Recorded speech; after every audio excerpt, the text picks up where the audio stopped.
ఏంటి పంతులు సౌండ్ ఏదో తేడాగా ఉంది? ఒకటికి వెళ్ళొస్తాను. అయ్యో పంతులు, ఓ ఎందుకేనా ఆ సౌండ్?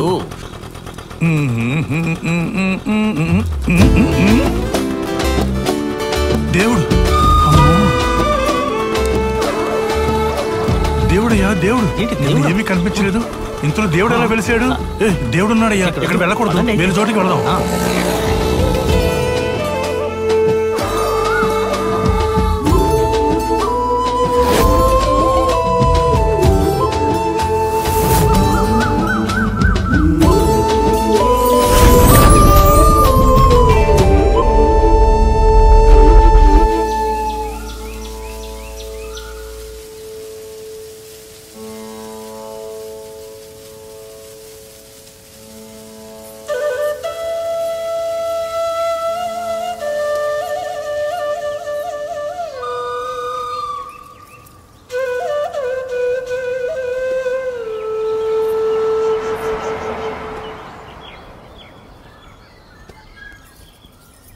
పిండి పులిసిపోయింది.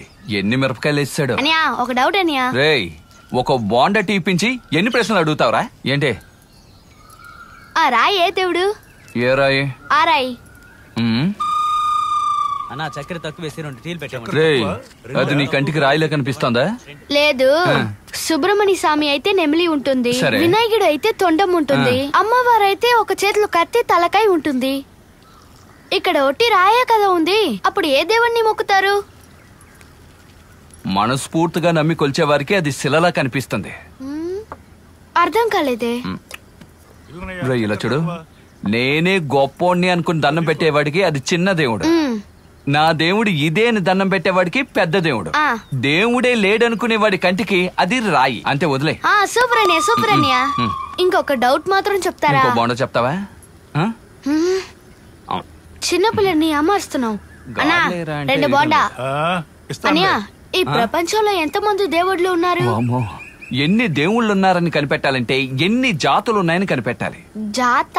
ఒక్కొక్క దేవుడు జాతును సృష్టించాడా?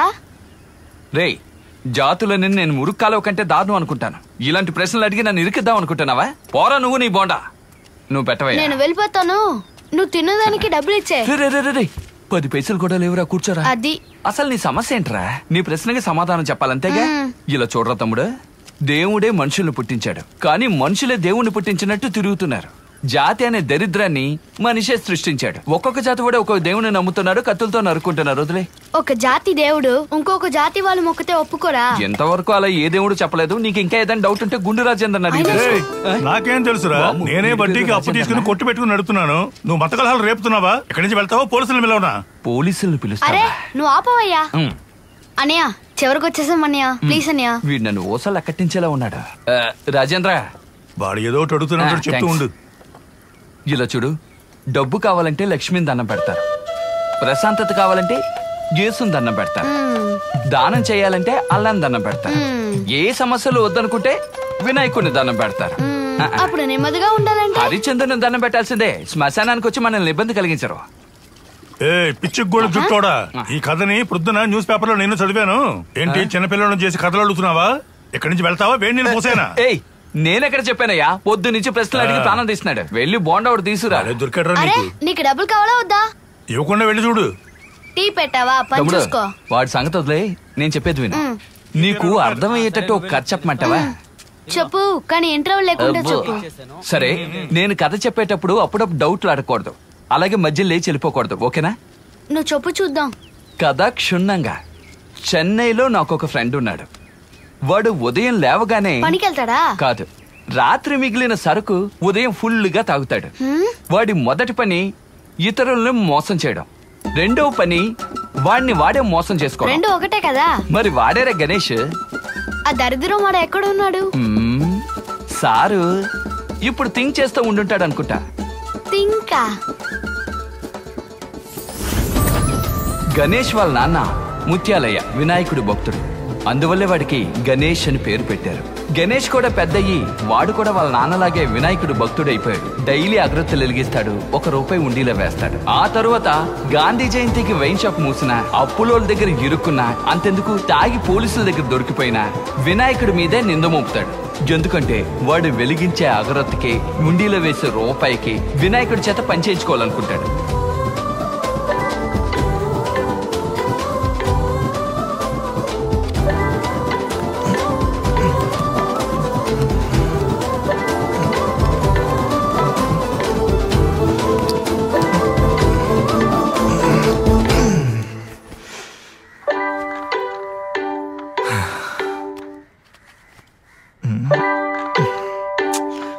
పొద్దునే ఎక్కకి పని పాటలేదు.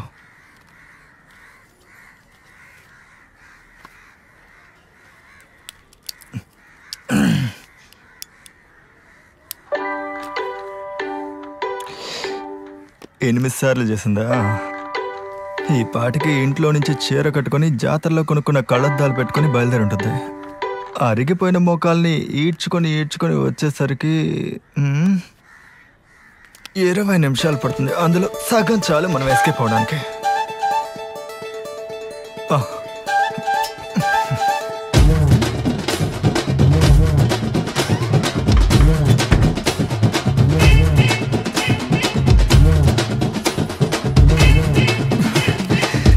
Hi, good morning. ఏం లేదు, అక్క కంగారుగా ఇక్కడికి వస్తుంది కదా, వచ్చే దారిలో ఈ కార్ లారీ ఏమొద్దు. తప్పు, పాపం. చిన్నగా ఒక సైకిల్ గుద్దెట్టుగా ఏమైనా చేయగలవా? అంతే. పెద్దగా ఏం లేదు. ఈ అద్దె మ్యాటర్లో నుంచి ఎలా ఎస్కేప్ అవ్వాలో తెలియకే ఇలా అడుగుతున్నాను. తప్పుగా అనుకోకండి, సరేనా? వెంటనే నిర్ణయం తీసుకోండి, ఆలోచించకండి. ఆ తర్వాత మిమ్మల్ని నేను బాగా చూసుకుంటాను. అసలు చెప్పాలంటే నేను పగలగొట్టే కొబ్బరికాయకి, వెలిగించే అగరబత్తికి అప్పుడప్పుడు మీరు ఇలాంటి సహాయం చేయొచ్చు, తప్పులేదు.